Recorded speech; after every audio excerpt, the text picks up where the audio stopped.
Hello दोस्तों, मैं Pradeep Banerjee. Book समराइज़र में आपका स्वागत है। तो बुक समराइज़र में जैसे मैं आपको हर संडे को नॉर्मली मैं जो बुक का ये रहता है, समरी रहता है, मैं आपको देता रहता हूँ। बट मैं आपको हर वेडनेसडे को इसके अंदर मैं आपको जो एक बुक डिस्कस करता हूँ, एक बुक के बारे में बताता हूँ, एक बुक रेकमेंड करता हूँ जो आपको पढ़ना चाहिए रहता है। अगर आप मेरे ऊपर यहाँ पे पूरा देख रहे हो, ये सारी जो बुक्स है, ये बुक्स का अगर मैं समरअप करूँ तो ये बुक्स को एक बंदे ने अपने लाइफ में अप्लाई किया, अपने लाइफ में उस सारे लॉस को उन्होंने अप्लाई करके वो आज बहुत ही सक्सेसफुल इंसान थे। जो आज भी हम लोग अगर इंडिया के अगर अपना बात करेंगे तो टॉप रिचेस्ट कंपनी के हिसाब से वो एक कंपनी है। ठीक है, तो आज हम लोग बात कर रहे हैं ये बुक के बारे में। ये बुक है धीरू भाई अंबानी की। तो ये बुक के अंदर ना इतने सारी चीज़ें हैं, अगर आप इसको पढ़ोगे, बहुत पतला सा बुक है, कुछ ज़्यादा नहीं है, बट इसके अंदर इतने वैल्यूबल चीज़ें लिखी है। इसके अंदर अगर आपने देखा रहेगा तो आपको सारे जो लॉज है, सारे लॉज इसके अंदर है। लॉज ऑफ मैनिपुलेशन बोलो, लॉज बिजनेस को कैसे करना रहता है, ये सारा चीज़ इस बुक में बताया गया है। तो ये ऑटोबायोग्राफी है। ऑटोबायोग्राफी के साथ साथ इसके अंदर आपको कुछ सीखने के लिए है। अगर आप ज़ीरो से लेके $12 बिलियन का अगर कंपनी इन्होंने खड़ा किया था, अगर ये चीज़ आप सीखना चाहते हो तो ये बुक को ज़रूर पढ़े। तो मैं तो बोलूँगा कि आप बुक ज़रूर पढ़े। तो इसके हिसाब से मैं आज इस बुक को आपको बताऊँगा, ये बुक के में अंदर क्या क्या चीज़ें हैं, और ये बुक इनका जो लाइफ है, ये लाइफ इन्होंने कैसे स्टार्ट किया, लाइफ स्टार्ट करके ये $12 बिलियन की कंपनी में कैसे पहुँचे। तो चलिए दोस्तों, फटाफट शुरू करते हैं।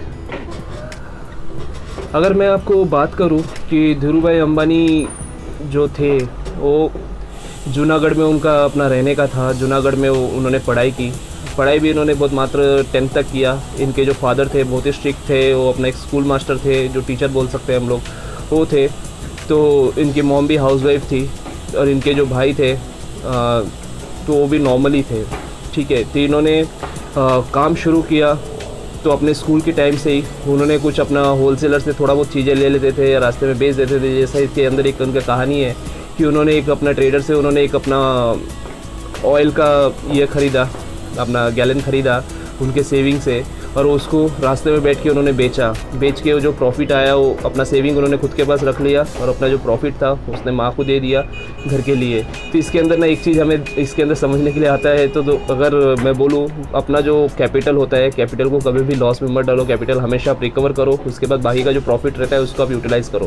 तो इसके अंदर शुरुआती जो उनका अपना बचपन था वहाँ से शुरू हुआ। उसके बाद अगर इसके अंदर हम लोग बात करेंगे, इन्होंने 10वीं तक अपना एजुकेशन ली जूनागढ़ में। उसके बाद ये अपना एदेन चले गए। एदेन में जाके एक कंपनी थी एंटोनिन बेसिक कंपनी बोल के, यहाँ पे उन्होंने क्लर्क का काम किया। यहाँ पे ऑलरेडी उनके जो भाई साहब थे, उनके बड़े भाई थे अपना रमनिक जी, वहाँ पे ऑलरेडी काम कर रहे थे। उनके ही अपना रेफरेंस है, वहाँ पे एदेन गए, वहाँ पे जाके इन्होंने क्लर्क का काम स्टार्ट किया। करने के टाइम पे उस टाइम पे एदेन एक अपना इतना बड़ा पोर्ट हुआ करता था, तो वहाँ पे इन्होंने काम सीखना स्टार्ट किया। वहाँ पे एदेन में जाने के बाद इनको पता चला कि इनको इंग्लिश आनी चाहिए, इंग्लिश आएगा तब ये काम कर पाएंगे। तो ये जो भी इनके पास अपना इंग्लिश तो इनको आता नहीं था। एक गुजराती मीडियम में उन्होंने 10वीं तक पढ़ाई की थी, पर इनका सोच काफ़ी बड़ा था।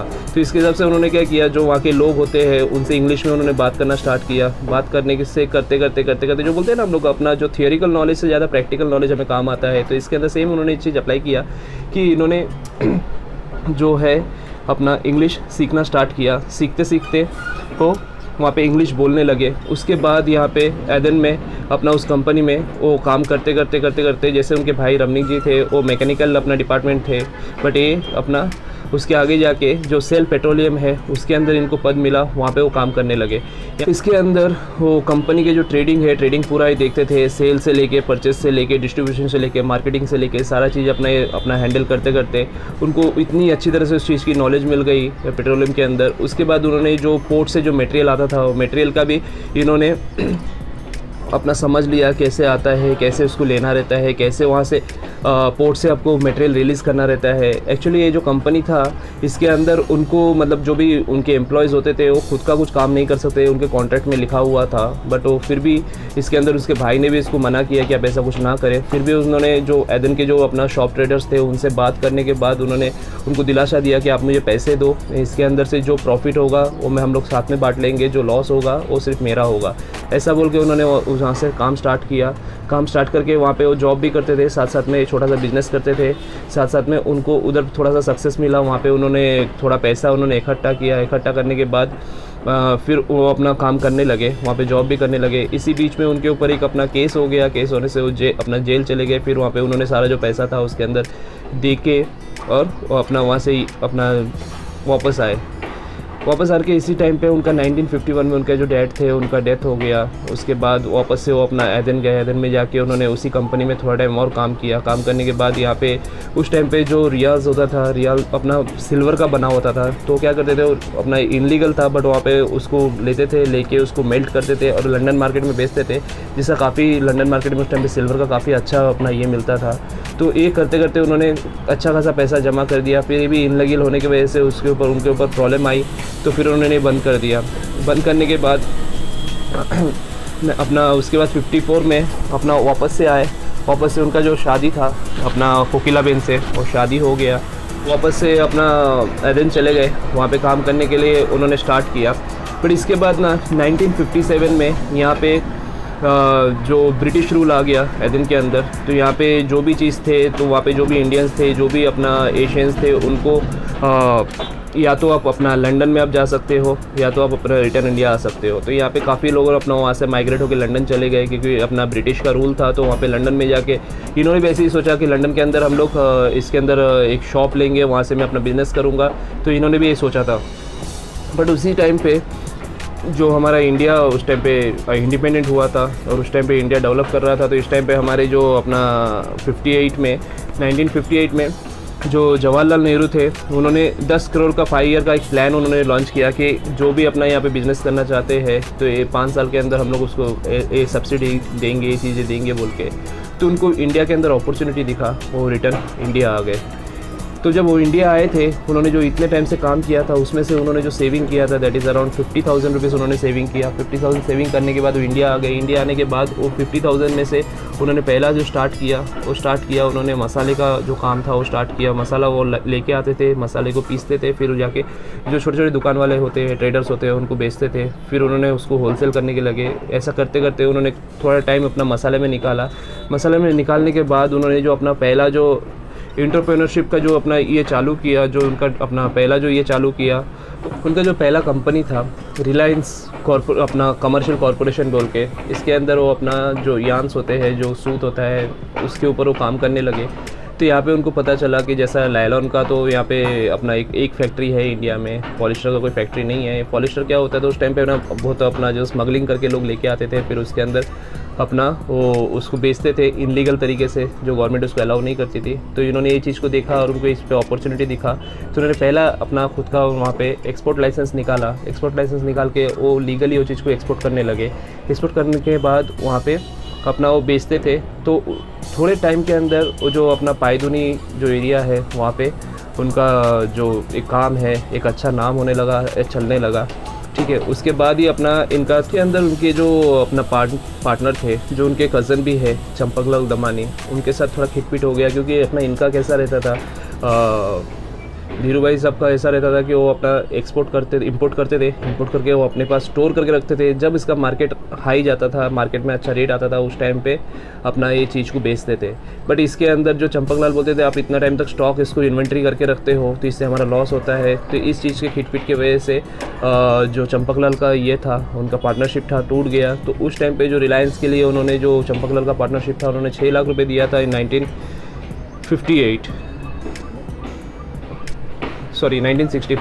1965 में पार्टनरशिप टूटा। तो उन्होंने उनको 6 लाख रुपए दिया इस कंपनी के लिए। इसी टाइम पे उनका जो रमनीक भाई, जो उनके अपना बड़े भाई थे, वो भी वहाँ से अपना छोड़ के आ गए थे एदन से। एदन छोड़ के आने के बाद उन्होंने भी इनको ज्वाइन कर लिया। ज्वाइन करके वहाँ पे वो भुवनेश्वर में रहते थे और ये मस्जिद बंदर में अपना काम करते थे। इसके अंदर 1960 में गवर्नमेंट ने ये जो यार्न इंपोर्ट करने का जो काम था, इसको बैन कर दिया था। क्योंकि इसके अंदर जो लाइसेंस होल्डर थे, जो लाइसेंस होल्डर नहीं भी थे, इसको काफ़ी मिसयूज़ कर रहे थे, ऐसा उनको था। इसके हिसाब से बैन कर दिया। जो गवर्नमेंट थी वहाँ पे जितने सारे जो पुलिस स्टेशन में लेके गए, मतलब जितने सारे वहाँ पे व्यापारी थे, उनको अरेस्ट कर लिया गया। जो इसका स्टॉक रखते थे, ये टोटली इनलीगल कर दिया गया कि आप बाहर से अपना पॉलिस्टर इंपोर्ट नहीं कर सकते हो। और इसको अपना उनको सारे लोगों को अरेस्ट करके अपना ये भी कर दिया। तो इनका बहुत अच्छा नाम हो गया था उस मार्केट के अंदर। फिर वहाँ से अपना पुलिस स्टेशन में गए, सारे जो व्यापारी थे उनको छुड़ाया। फिर उन्होंने यहाँ पे एक चीज़ को उन्होंने प्रूव किया कि जो रिलेशनशिप है, रिलेशनशिप से ही आपका कोई कभी भी बिजनेस चलता है। तो उन्होंने इस चीज़ को भी महत्व दिया कि आपका जो रिलेशनशिप है वो आपका आपके बिज़नेस के ऊपर काफ़ी मतलब हावी पड़ता है, काफ़ी आपको उसके अंदर हेल्प मिलता है। अगर आप किसी को हेल्प करते हो आपके किसी बिज़नेस के अंदर को, आपके कॉम्पिटिटर को भी आप हेल्प करते हो, तो कभी ना कभी आपके कॉम्पिटिटर आपको हेल्प करेगा। ये तो सारे उसके व्यापारी थे जो ये इंपोर्ट करते थे और इनको देते थे, ये उनका जो अपना ईयर है ना ट्रेड करते थे।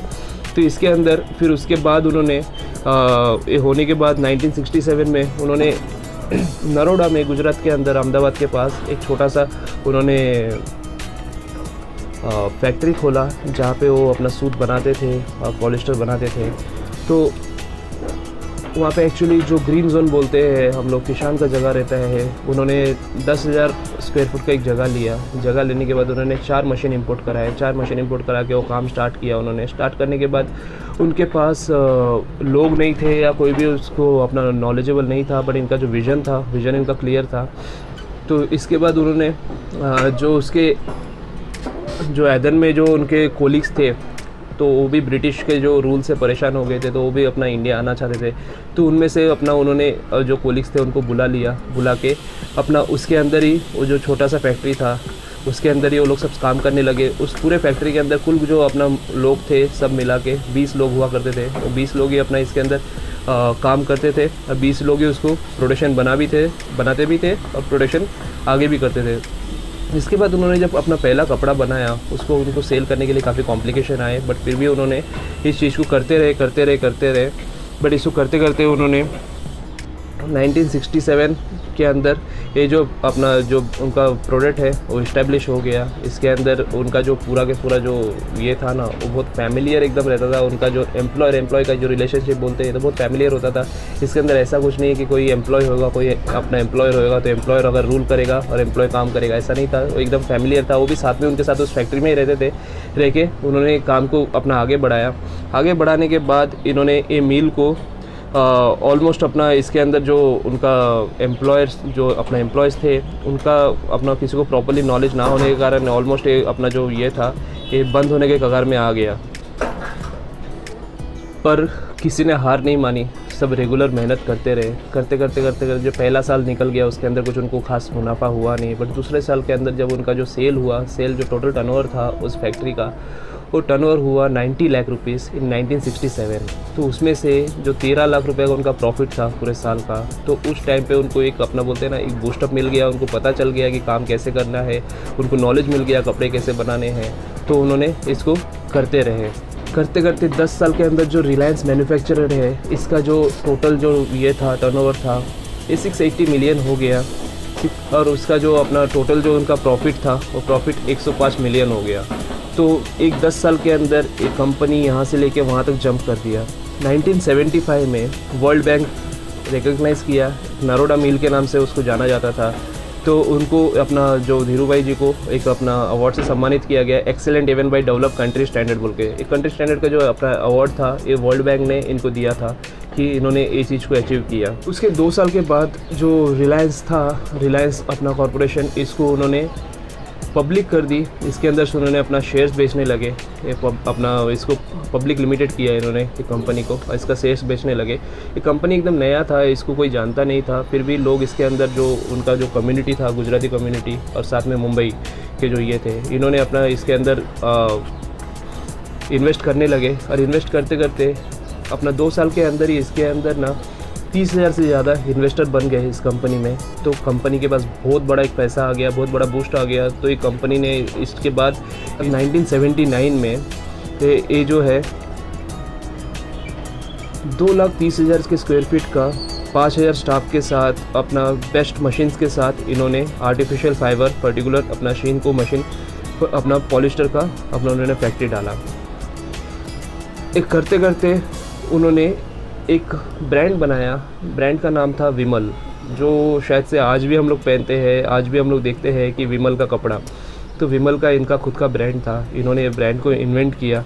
इन्वेंट करने के बाद जब ये अपना बेचने के लिए गए मार्केट में, तो उस टाइम पे जो ऑलरेडी जो कॉम्पिटिटर थे, मेनली इनका जो कॉम्पिटिटर था बॉम्बे डाइंग था, तो वो मेन कॉम्पीट करते थे। इसके अलावा जो वहाँ पे जो इन्फ्लुएंसर थे मार्केट को, जिनको बोला गया है कि आप एक कपड़ा यहाँ पे बेच नहीं सकते हो, आप ये दूसरे ट्रेडर को बेच नहीं सकते हो, ट्रेडर को धमकाया गया। तो इसके बाद उन्होंने क्या किया कि इसको किसी ट्रेडर को ना बेचते हुए थोड़ा बहुत उन्होंने कोशिश की। जब इसके अंदर सक्सेस उनको हासिल नहीं हुई तो उन्होंने खुद के फ्रेंचाइजीज बांटने चालू किए और उसके अंदर उन्होंने एक अपना एडवर्टाइजमेंट भी उस टाइम पे आता था, विमल, ओनली विमल बोल के। तो शायद से आपने भी सुना रहेगा। तो अभी भी अपना आता है विमल का जो एडवर्टाइजिंग, अभी भी टीवी पे देखोगे तो ओनली विमल बोल के आता है। तो टैगलाइन के साथ उन्होंने खुद के 400 अपना फ्रेंचाइजीज उन्होंने बांटे, जिसके अंदर वो अपना कपड़े का पैसा लेते थे, बाकी कोई चीज़ का पैसा नहीं लेते थे। लेके उन्होंने फ्रेंचाइजीज दिए। फ्रेंचाइजीज देने के बाद उनका जो ब्रांड है थोड़े ही टाइम में बहुत ज़्यादा पॉपुलर हो गया। और ये बोलते हैं ना, कोई भी चीज़ को छूने से सोना बनता है। तो धीरू भाई के लाइफ में कोई भी चीज़ वो छूने से उनका सोना बनता ही था। तो विमल भी एक बहुत बड़ा ब्रांड बना, जिसके अंदर आज भी मतलब लोग उसको पहचानते हैं। 1990 तक एक कंपनी पॉलिस्टर बनाने के बाद भी ये बहुत सारे फील्ड में उतरे, जिसकी मैं आगे बात करूँगा। इस टाइम पे बीवीसी ने इनको अपना कहा था कि रिलायंस अपना diversification awkward 1990 in the company turnover aggressively toward petrochemical and telecommunication. इसके अंदर इन्होंने chemical, petrochemical, petroleum, plastic, power, ये सारे चीज़ पे उन्होंने अपना कब्ज़ा जमाया और अच्छी तरह से इन्होंने इसको अचीव भी किया। इसके बाद उन्होंने अगला जो है रिलायंस हैदराबाद के प्लांट उन्होंने लॉन्च किया। ये मैन्युफैक्चर अपना पेट्रोकेमिकल के लिए था। इसके बाद वो टेलीकम्युनिकेशन में आए। तो आपको शायद से सबको याद रहेगा ही, कर लो दुनिया मुट्ठी में वो उनका एक वेंचर था, जहाँ पे आपको धीरू भाई के फ़ोटो के साथ आपको मोबाइल मिलता था। 500 रुपये में आपने मोबाइल लिया रहेगा, आपने भी लिया रहेगा एक टाइम पे, क्योंकि उस टाइम पे टेलीकम्युनिकेशन उतना एडवांस नहीं था, उतना ये नहीं था। आज भी अगर हम लोग बात करेंगे तो वो जो 2 हिस्सा बढ़ गया था, रिलायंस बढ़ गया, फिर उसके बाद अपना अभी मुकेश अंबानी ने जियो स्टार्ट किया। जियो भी एक अपना बहुत ही अपना ये हो गया, इसको स्प्रेड हो गया। तो इसके अंदर शायद से अपना उनके बेटों ने उतना नहीं किया, बट जो ये नींव था ना, नींव धीरू भाई अंबानी ने ही रखा। तो दोस्तों इसके अंदर वो बहुत ही ज़्यादा मैनिपुलेटर थे। जैसे आप कोई भी चीज़ को मैनिपुलेट करना, चाहे वो अपना गवर्नमेंट हो या गवर्नमेंट ऑफिसर्स हो, पुलिस हो, पॉलिटिशियन हो, ये सारी चीज़ को मैनिपुलेट करते थे। हाँ, ये करते थे। इसके अंदर वो चीज़ लिखा हुआ है, क्योंकि बहुत अच्छे मैनिपुलेटर थे। अगर इसके अंदर गलत बोलेंगे तो इन्होंने बहुत सारा चीज़ किया हुआ है, बट आज अगर हम लोग बात करेंगे तो गलत कोई किसी को याद नहीं रहेगा, बट रिलायंस सबको याद है। तो दोस्तों इसके अंदर मैं कुछ चीज़ें आपको बता देता हूँ। 1998 में डीन्स मेडल के द्वारा नवाजा गया। फिर इनके पास 2000, 1998, 1996 में power 50 most powerful people in Asia में इनका नाम शुमार हुआ। उसके बाद इनका 2001 में लाइफ टाइम अचीवमेंट इनको दिया गया। Federation of Indian chamber of commerce ने इनको man of the 20th century कहा गया। इनका ब्रेन स्ट्रोक के कारण 6 जुलाई 2002 में इनकी मौत हो गई। उसके बाद तो आपको वो कहानी तो आपने सुना ही रहेगा, जैसा मुकेश अंबानी, अनिल अंबानी, उनका जो काफ़ी सारा चीज़ें हैं, काफ़ी सारे इश्यूज़ है, काफ़ी सारी चीज़ें आपने देखा रहेगा। अनिल अंबानी तो शायद से बहुत सारे इश्यूज़ में थे। रिसेंट टाइम पे भी आपने देखा रहेगा, गवर्नमेंट ने ये दिया वो दिया, उसके वजह से गवर्नमेंट को भी अपना काफ़ी सुनना पड़ा। बट मुकेश अंबानी आज भी एक जगह पे मार्क करते हैं, इंडिया के सबसे बड़े अमीर में वो शुमार होते हैं। तो इसके अंदर मैं आपको फटाफट अगर मैं उसको समरअप करूँ तो इसके अंदर अगर आप देखोगे तो ये बहुत ढीठ थे। इन्होंने सपना देखा, सपना देख के उसके ऊपर इन्होंने उस सपने के पीछे काम किया। काम करते एक छोटे छोटे उन्होंने जो उनका विज़न था वो क्लियर था, बट इसके अंदर छोटे छोटे उन्होंने उसके अंदर एक हिस्सा बढ़ते वो जब काम कर रहे थे उसी टाइम पे वो काम करना सीख रहे थे। इनको जैसा इंग्लिश नहीं आता था, इनको जैसा कोई भी चीज़ का नॉलेज नहीं था, बट उन्होंने जो फील्ड पे काम किया वो फील्ड का नॉलेज उन्होंने गेन किया। गेन करके उस फील्ड के अंदर मास्टर बने। मास्टर बनने के बाद उस फील्ड को के अंदर वो बिज़नेस करे और सक्सेसफुल हुए। तो दोस्तों ज़ीरो से लेके $12 बिलियन की कंपनी उन्होंने खड़ा की, ठीक है, जो आज आगे चल रहा है। तो इसके अंदर हम लोग फटाफट बात करेंगे। धीरू भाई अंबानी का जो जन्म हुआ था ये 28 दिसंबर 1932 में हुआ। फिर वो अपना जूनागढ़ में पढ़ाई करने के लिए गए। फिर 1949 में वो अपना एदेन गए काम करने के लिए। 51 में उनके फादर एक्सपायर हुए। 54 में उनका शादी हुआ। 57 में मुकेश अंबानी का जन्म हुआ। फिर वो अपना 58 में वो जो जॉब था एदेन का वो छोड़ के अपना यहाँ पे आ गए। फिर उन्होंने मसाले का काम किया। फिर उन्होंने ट्रेडिंग स्टार्ट किया। फिर उन्होंने यान बिजनेस में आए। फिर उन्होंने जो दमानी जी थे, चंपकलाल दमानी जी, उनके साथ में उनका जो पार्टनरशिप था ख़त्म हुआ। फिर उन्होंने एक नरोड़ा में फैक्ट्री स्टार्ट किया। फिर उन्होंने वर्ल्ड बैंक अपना उनके रिलायंस के जो प्लांट में विज़िट किए। फिर उसके बाद अपना उन्होंने 77 में फर्स्ट अपना पब्लिक इशू उन्होंने ये किया, और उसके बाद 1979 में उन्होंने विमल का ब्रांड लॉन्च किया। फिर उसके बाद 1980 में लोगों के लिए जो फेवरेट अपना स्टॉक मार्केट था वो रिलायंस था।